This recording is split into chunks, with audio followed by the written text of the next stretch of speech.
Hi there, Ian Bremmer here. A quick take. Wanted to opine for just a couple of minutes on Brittney Griner, who is back in the United States, a free woman. And we're, of course, happy to be able to announce that. But what do we think about this deal and what it means going forward?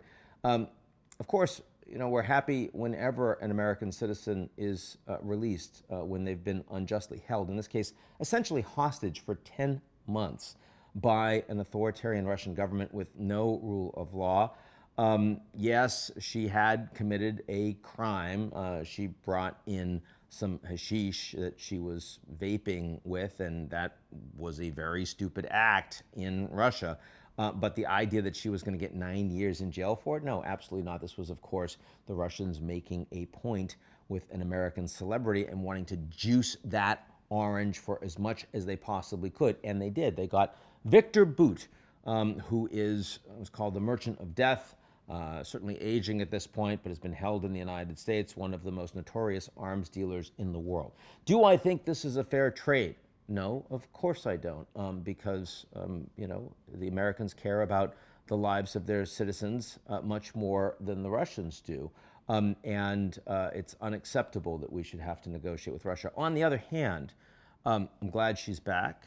And I also feel like the Americans are doing an awful lot to punish the Russians right now, irrespective of this, the specifics of this individual deal.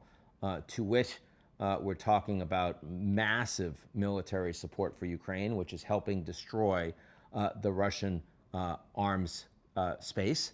Their military has been diminished radically on the back of military support that has been led by the United States, as well as economic sanctions being led by the United States that is taking billions and billions of dollars out of Putin's pocket, the pockets of the oligarchs that have supported him, and of course the Russian economy as a whole. So the reality is that's far more important than the back and forth of this individual hostage deal.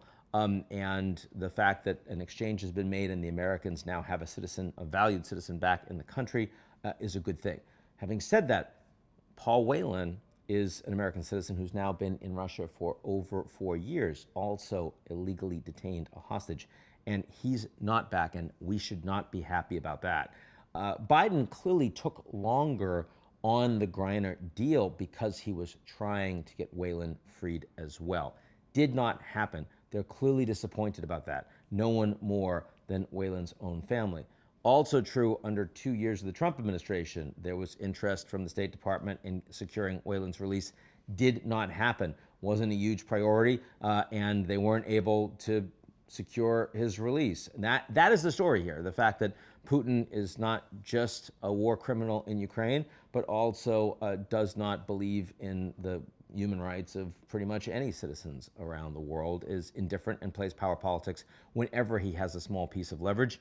And in this case, he has a couple of small pieces of leverage. But overall, of course, Russia is in very serious decline because of missteps that Putin has made and because of leadership by the United States and American allies in NATO and all over the world in responding to that unjust war. So that's where we are. Delighted to see Brittney back in the United States. Still have more work to do on Paul Whelan. Still have a lot more work to do on this Russian regime. That's it for me. I'll talk to y'all real soon.